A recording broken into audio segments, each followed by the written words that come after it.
Hey everybody, welcome back to another tier list. Today we are going to be taking a look at the discography of the amazing English rock band Catherine Wheel. A very underrated and underappreciated group that really deserves much more recognition for all of the amazing music and albums that they put out.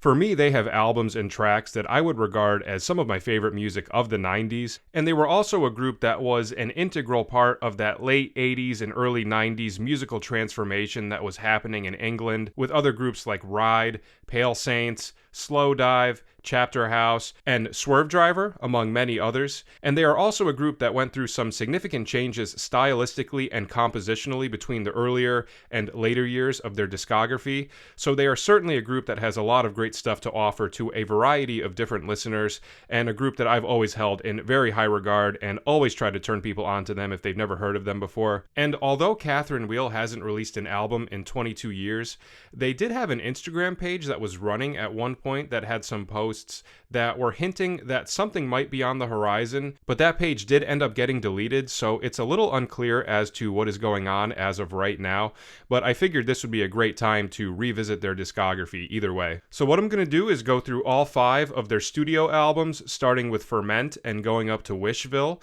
and I'm going to score each of them on this tier list, with S being the highest and D being the lowest, and I'll talk a bit about each album and let you know my thoughts. And one other thing that I should also note is that I'm not going to be including Like Cats and Dogs on this list because that's typically considered a compilation album, and I'm just going to be sticking to studio albums for this one. So just wanted to say that up front for anybody who was wondering. But that's it. I think we're ready to get going, so let's jump right into it. Okay, we will start out with their debut studio album from 1992 titled Ferment. For me, this one gets an easy S. Absolutely incredible album, and one of the strongest debut albums of the 90s, in my opinion. From beginning to end, we have an incredibly consistent batch of 12 tracks that have a very unique and refreshing sound. And the songs take us through a couple of different general moods throughout the album, and they are all placed in a very cohesive manner. We have Tim Freeze Green from Talk Talk on production. And production-wise, this album has much more of those shoegaze elements with the droning guitar sounds, the mixing and layering of the vocals, and just the massive blocks of sounds that are achieved, particularly during the heavier sections of these tracks. I really love Rob Dickinson's voice. It's very distinct from a lot of other vocalists, and to me, he captures this really great balance of power, smoothness, and beauty, and I love the way his vocal parts just melt into the guitars, creating these layers of beautiful, euphoric sounds. And this was the first Catherine Wheel album that I had ever heard, and when I put it on and I heard the first track, Texture, I was completely engaged right from the opening riff. It had my full and undivided attention, just an absolutely incredible opening track, and to me, the perfect choice for bringing the listener in and establishing the sound that they're going to build off of. It has a nice dark and hard-hitting nature to it. It opens up by establishing this guitar part, and you're wondering where it's going to go, and then the drums and the rest of the band enter, and we have this huge sound that hits so hard and feels so satisfying.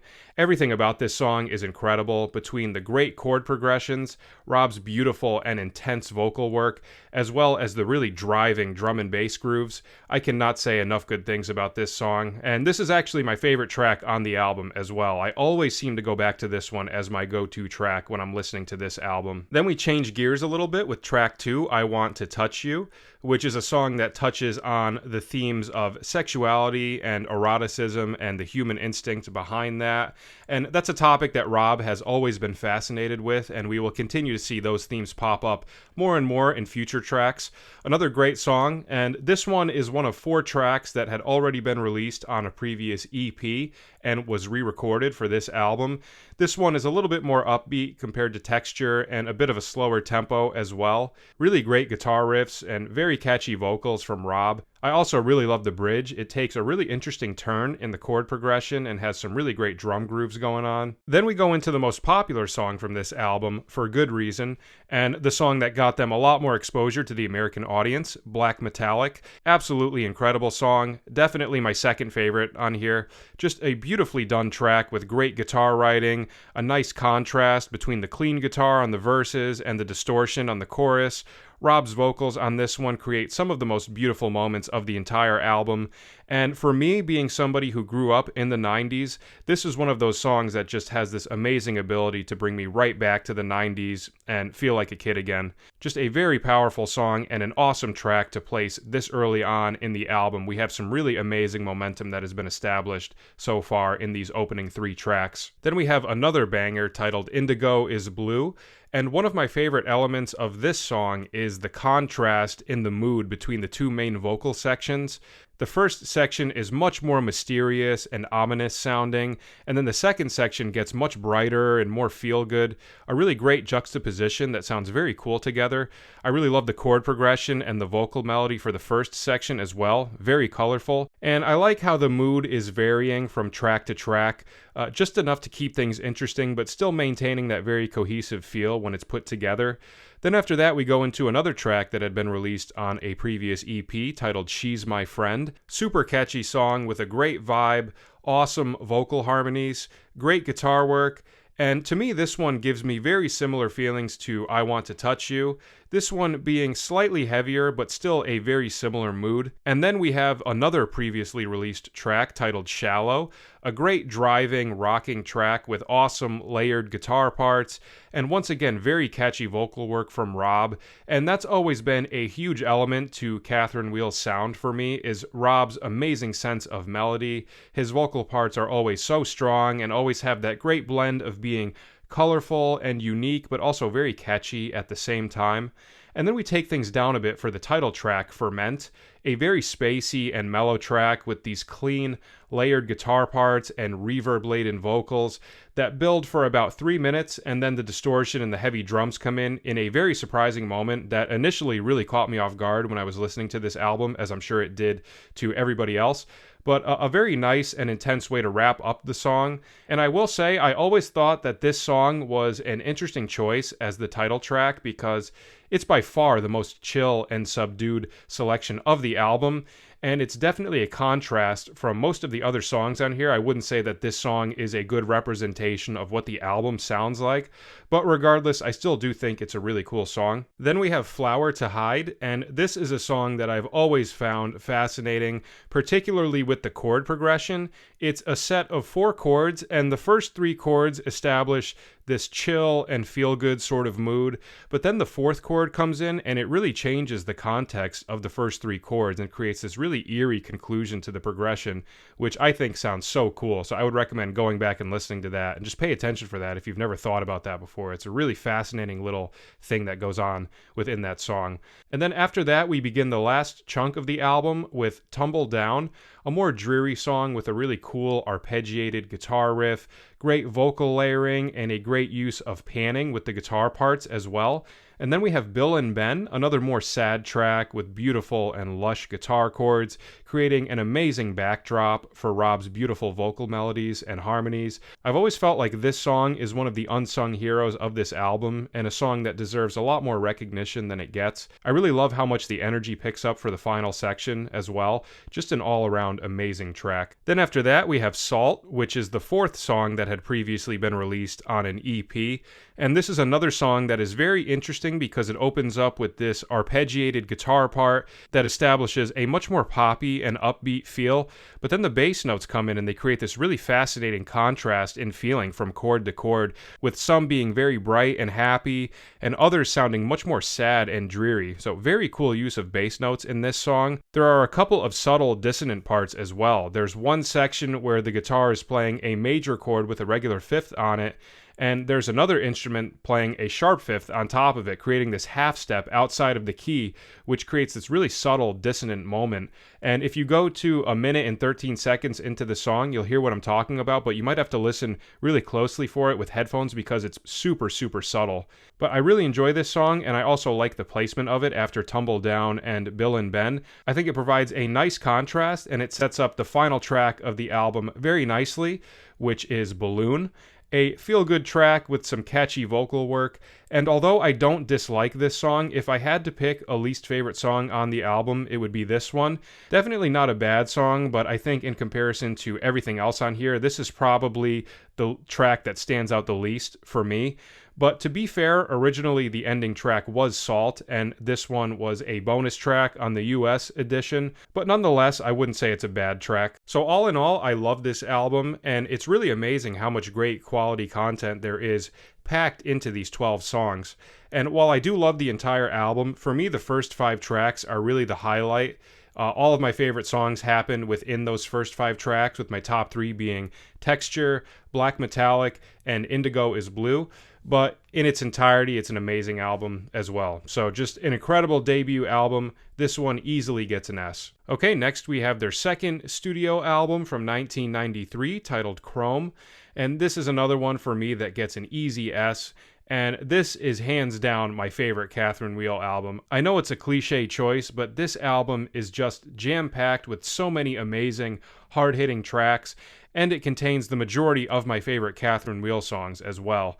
And this album does take on a heavier tone from the previous release, but it still contains all of those really lush and ethereal elements that we got from Ferment as well. In terms of the mix, we're getting that very washy shoegaze sound again, with production by Gil Norton. And these first 2 releases are typically the 2 Catherine Wheel albums that are considered shoegaze, whereas the next 3 albums do take some stylistic and production shifts away from that sound. It opens up with Kill Rhythm, which I think is one of the most engaging and intense opening tracks that they could have picked. Another track that had me immediately hooked from the start of the song. Everything about it, the way it opens up with just the guitar and vocals, and then the huge entrance with the heavy and hard-hitting riffs, the great dynamic shifts throughout the song, and of course the amazing and aggressive vocals from Rob. Just like I said with Texture, a perfect opening track that completely brings the listener right in. And then we go into I Confess, a great follow-up track, and another song with a great contrast in mood between the 2 sections. The opening section is much more on the dark and mysterious side, and then when the chorus comes in, it gets a little bit more upbeat, just a really great blend of different feels. Then after that, we go into Crank, which is one of my favorite Catherine Wheel songs, and one of the standout songs on this album for me. Such a great groove, beautiful vocal melodies and layered vocal parts. I love the clean guitars during the verse, and the chorus is just so catchy and satisfying when it enters. I love the layered vocals that they put over that.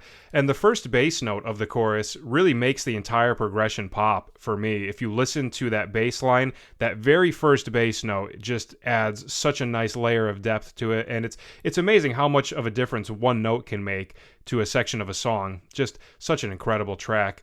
And then that is followed by another great track titled Broken Head, another awesome, feel-good track, and I particularly love the chorus. The descending vocal melody is really cool, and I love the breakdown section that happens after the second chorus. It takes a really nice, dark, and mysterious turn that I think is very tasteful. And then we take things down a bit with a 6.5-minute track titled Pain, a very pretty song that has a perfect placement on the album, providing a nice contrast from the opening 4 tracks, giving us a chance to mellow down for a bit. And then we bring the energy back up with one of my favorite songs on here titled Strange Fruit. I've heard some people say that they think this is one of the skip-over tracks on this album, and I've never understood where people get that from. I think this song is absolutely incredible. Great vocal work. The way the vocal harmonies and the guitar parts blend together is so beautiful and euphoric.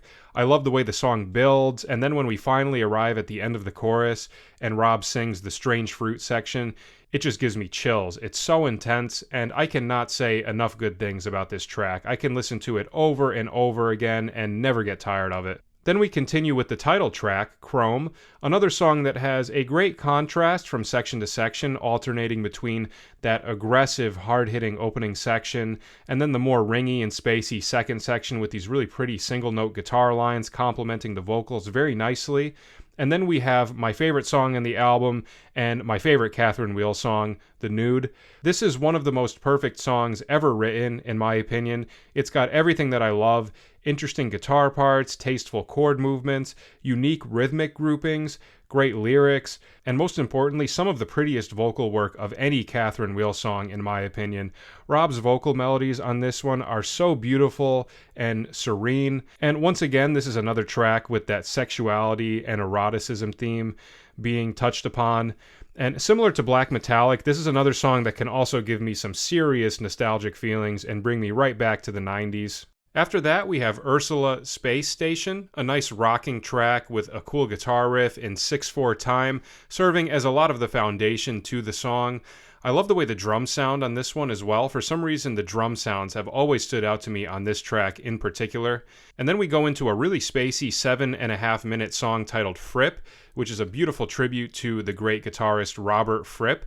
And this song serves as a really nice, mellow, and sort of psychedelic shift to set up the last two tracks of the album. I love the use of the organ on this one as well, and Rob's vocal work is very tasteful, and I think they do a really great job of gradually building the song over the course of 7.5 minutes. Then we have Half-Life, and if I had to choose one, I would say that this is probably my least favorite song on the album, but I still don't think it's a bad track, but compared to everything else that we've heard so far, this is the song that I find least exciting and could do without. Then the album concludes with Show Me Mary, a song that is a little bit more upbeat and feel good than a lot of the other tracks, and I really enjoy this one. It's really catchy, it's got a great vibe to it, and I think it is a nice contrast from the more dark and heavy elements of the earlier parts of this album, and serves as a great closing track. So, incredible album. For me, this is one of those albums that I am in constant disbelief about as I listen to it, because like I said, it's just one incredible song after the next, and the fact that one album contains this many gems is really something special, and an album that everybody should experience at least once. So if anyone listening has not heard this album before, please do yourself the favor of listening to it as soon as you can. I don't think you will be disappointed, and easily one of my favorite shoegaze albums, and it would also definitely make my list of favorite 90s albums as well. So another one that gets an easy S. Okay, next we have their third studio album from 1995 titled Happy Days, and unfortunately I'm going to give this one a C.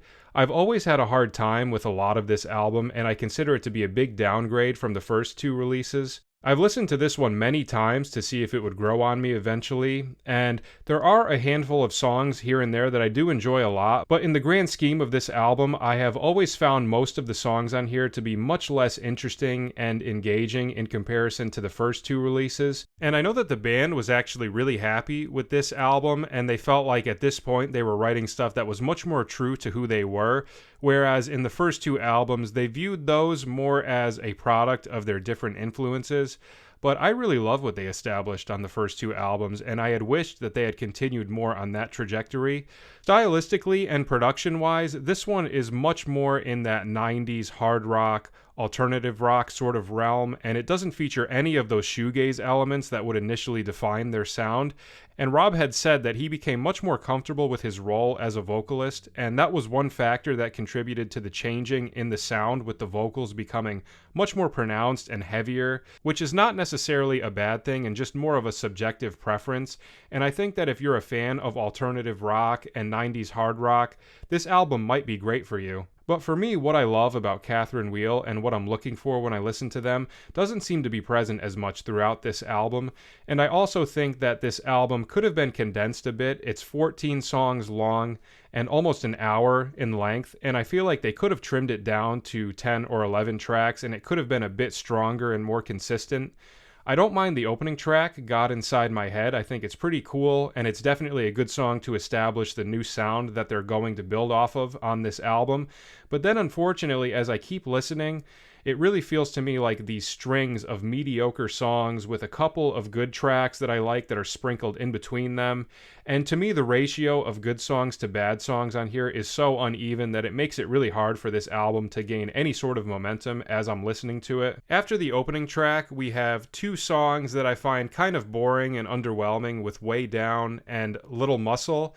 I know Way Down is one of the popular songs on here and one that a lot of people do enjoy, but to me, I've always felt like this song sounds kind of cliche and generic and has really never done much for me, and same with Little Muscle. But then after that, we have a song that I really enjoy titled Heal. I think this is one of the prettiest songs on here, and it features some of my favorite vocal work from Rob, some really beautiful vocal melodies, great use of falsetto, as well as a very tasteful chord progression in the guitars. Then we have two more songs that I find pretty boring, with Empty Head and Receive. followed by another track that I enjoy titled My Exhibition. This song goes pretty hard, which I enjoy. I really love the drum groove, as well as the dark, distorted bass line and Rob's distorted vocals. Just a very badass and hard-hitting and high-energy song. And then that is followed by one of my favorite tracks on here, a slow and long-building 8-minute song titled Eat My Dust, You Insensitive Fuck. A song with a very intriguing title, which is contrasted by some very mellow and delicate music, once again commenting on sexuality and eroticism. I will say the song does go on a tad long for me, but in comparison to a lot of the other stuff on this album, I think this is definitely one of the standout tracks. Then that is followed by another two tracks that I don't care for, Shocking and Love Tips Us. Shocking is my least favorite song on here. I think it sounds really generic and bland. Just never has done anything for me. But then after that, we have my favorite song on the album titled Judy Staring at the Sun. Really great vibe, awesome vocals between Rob and Tanya Donnelly. Her vocals add such a nice touch to the song and complement Rob's timbre just perfectly. I also think that this song has the closest resemblance to the sound from their first two albums as well, which I was very happy to hear. And then once again, we have two more tracks that I'm not crazy about with Hole and Fizzy Love. For whatever reason, just no matter how many times I listen to this album, these songs just never seem to grow on me, unfortunately. And as you could see, there's, a song here and there that I like, and then there's usually two tracks that I don't like, and it just really kills the momentum for me, unfortunately. But then the album ends with a really good song titled Kill My Soul, a great track to end on, and I think the songs that open and end this album are fairly solid, but then in between there are just so many tracks that don't do anything for me, and I enjoy 6 of the 14 tracks on here. And like I said, I think if they trimmed it down to 10 or 11 tracks, it could have made it better and a little more consistent. But for me, the ratio of good to bad songs on here is just too uneven, which is why it seemed right for me to put this one in C tier. So not a great album, in my opinion, but we still do have 2 more follow-ups to see if they redeem themselves. So unfortunately, this one is going to get a C. Okay, next we have their 4th studio album from 1997 titled Adam and Eve, and I'm going to give this one an A. A very good album and a significant improvement from Happy Days, in my opinion. This one for me was actually right on the cusp of getting an S, but the more I thought about it, I do think that their first 2 albums are a bit stronger than this one, but I do consider this to be an amazing album with some really exceptional tracks. Stylistically, it is more similar to what we heard on Happy Days with that alternative hard rock sort of sound, but I find the writing on this one to be much more adventurous and interesting. And just compositionally, I think the direction that they took on this album is very enjoyable. And for me, there are way more standout tracks on here, as well as not having that large number of boring skip-over tracks that I found on Happy Days. And in general, I feel like their sound is much more refined on this one. It opens up with Untitled One, which is about 90 seconds of slide acoustic guitar and vocals, which definitely creates some curiosity for the listener as to what direction this album is going to go in. Much different from God Inside My Head, obviously. And then we go into Future Boy, which is a really great full track to start out with. It starts out with this chill chord vamp that builds and develops for a bit with these layers getting added on top, and then the vocals enter and things start to get going really nicely. And compositionally, I already like what is happening on here much more than the previous release. The songwriting is much more interesting and adventurous right from the opening track, and to me it just sounds way less generic than Happy Days. Then that is followed up by Delicious, a very pretty song with a great drive and energy to it, one of my favorites on here. Great layering of the vocal parts and great use of dynamics. I really love the way it drops down for the pre-chorus, and then the whole band comes in on the chorus and it just hits so hard and has such a nice satisfying sound to it. Very catchy as well, really amazing vocal melody and great single note guitar lines going on over the vocal parts. And I also really love that little turn it takes at the end with the jazzy piano. Very unexpected, but done in a very tasteful manner. Then after that, we have Broken Nose, which is easily my favorite track from this album, and would also probably make my top 5 favorite Catherine Wheel songs. Just an absolutely incredible song. Great vocal melodies. I love the way the guitar continues to build and layer throughout the song, and it also has a very subtle but effective key change going between the two sections, where it actually modulates up a half step, but it's done in such an effective way that you barely even notice it. And I also love how Rob's vocals go up an octave for the second verse, really adding to the layering and the intensity that builds throughout this song. This is another one of those songs that I can listen to over and over again and just never get tired of it. Just an incredibly solid 90s rock song. And then that is followed by Phantom of the American Mother, another very cool song. It starts out more mellow with acoustic guitars and organ for the opening section, and then it has this really nice build into the chorus of the song, which hits really hard when the drums finally enter. And I would say the chorus is kind of more on the poppy side in comparison to everything else that we've heard on here so far, but I do really like this song a lot. And then that is followed by another very beautiful song titled Ma Solituda. It's got a very interesting descending progression in the acoustic guitars with these ambient electric fills on top of it, and that eventually builds into the pre-chorus, which resolves and climaxes into this very beautiful chorus. I really love the vocal work on the chorus. The held out notes and the layers are so pretty. And then after that, we have another very beautiful song titled Satellite, which might actually be my second favorite track on here, and I found that this song really grew on me more over time. It just makes me feel so good. It's got that similar feel-good energy and drive that Delicious has. Great guitar, drum, and bass groove, cool use of 3-bar phrases, and the chorus is just so pretty. I love the vocal harmonies and the single note guitar lines underneath it, and to me this song captures the perfect blend of groove and beauty. And up to this point, I think that this album has been pretty much flawless, just really incredibly consistent so far. And then after that, we changed the vibe up with Thunderbird, a very spacey and mysterious track with vibrato in the guitars. And between the drum groove and the vibrato, we definitely get some hints of Talk Talk's album Laughingstock, or even a little bit of Jeff Buckley as well. And eventually it builds into a much bigger sound for the second section with these beautiful guitar sounds combined with these rich textures in the organ. A very cool change of pace from Satellite, and another very solid song. Now from this point on, I still enjoy the remainder of this album, but all of my favorite tracks have already happened up to this point, and that is probably my main reason for putting this in A tier instead of S, because I have always found that the momentum does dip down a bit for me in these next 4 tracks compared to the opening 8, but I still wouldn't say that there's a bad song on this album. I just find that the first 8 tracks are where it peak for me, and then the last 4 sort of dip down just a tiny bit. And these final 4 tracks start out with Here Comes the Fat Controller, a song with a really nice build. Again, great textures between the guitars and organ, and they set it up beautifully for the vocals to come in. Very pretty song. And then we continue with Goodbye. And I enjoy this song, but I do think it is a bit too long, and the length for me does take away from the song a bit, but they do a great job of building it. I just think it would have been preferable to cut it down to maybe 4 to 5 minutes rather than 7, but still not a bad song, and some more beautiful vocal work from Rob as well. And then we have another track on the longer side titled For Dreaming. Once again, another song that builds beautifully, and when the drums finally enter, it's got a really epic sound to it, and it weaves in and out of those 2 different feels, going from spacey into a more driving groove.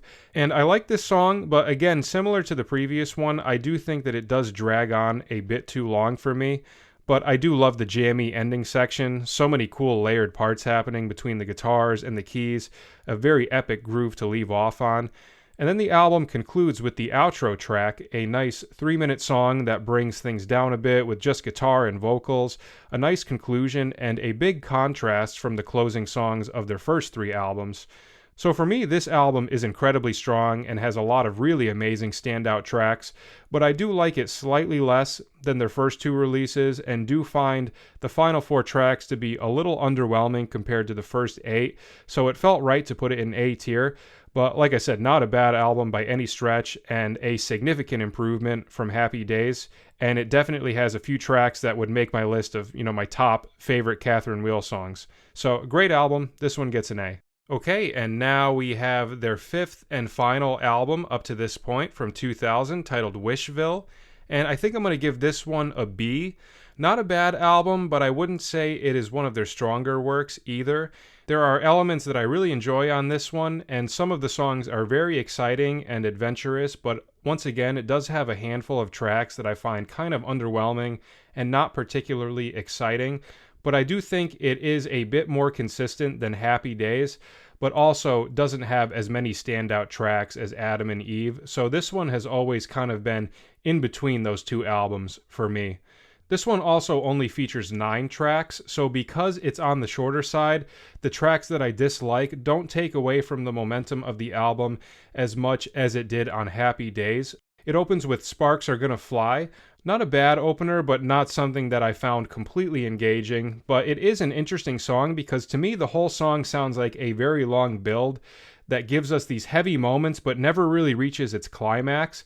And I think that's because at no point in the song do the drums ever come in with some sort of backbeat or any sort of snare hit. The majority of the drum groove on this song is cymbals and then 4 on the floor with the kick drum. But not that that's a bad thing, I've just always found that to be an interesting component of this track. And then after that we have Gasoline, which is a rocking song with a tempo that's a little bit more on the chill side. And I know a lot of people like this track, but I've never found this song particularly exciting. This would be another example of a song that I find to be a little cliche sounding. The chord progression is pretty generic, and it's just not a song that does very much for me.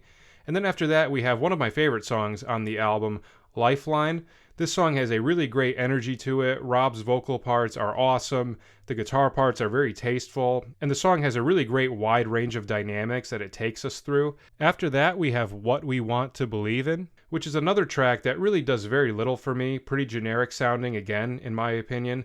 But then that is followed by probably my favorite song on the album, titled All of That. I think this song is very unique sounding. I really love the drum groove, the very soft and melancholy guitar parts with Rob's beautiful vocal parts at the forefront of the track. I also love when the organ comes in. It adds a really nice layer of depth and sadness to the song. And in my opinion, it's the most unique and standout track on the album. And then that is followed by another awesome song titled Idle Life. Another song with a great build, a wide use of dynamics, beautiful use of the organ, some very adventurous harmonic movements in the chord progression, and the string backgrounds add such a nice touch to it as well.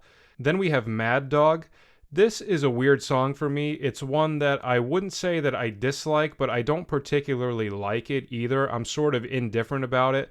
I do think that the chorus is pretty catchy, but at the same time, it's another one of those tracks that I do think has some elements that sound sort of generic, but I wouldn't say that I dislike it as much as the other couple of tracks that I had mentioned. Then we have Ballad of a Running Man. I like this song a lot. Another one with some really interesting chord progressions and key changes, great feel changes in the drums, and unexpected use of the harmonica, and some of my favorite vocal melodies of the entire album.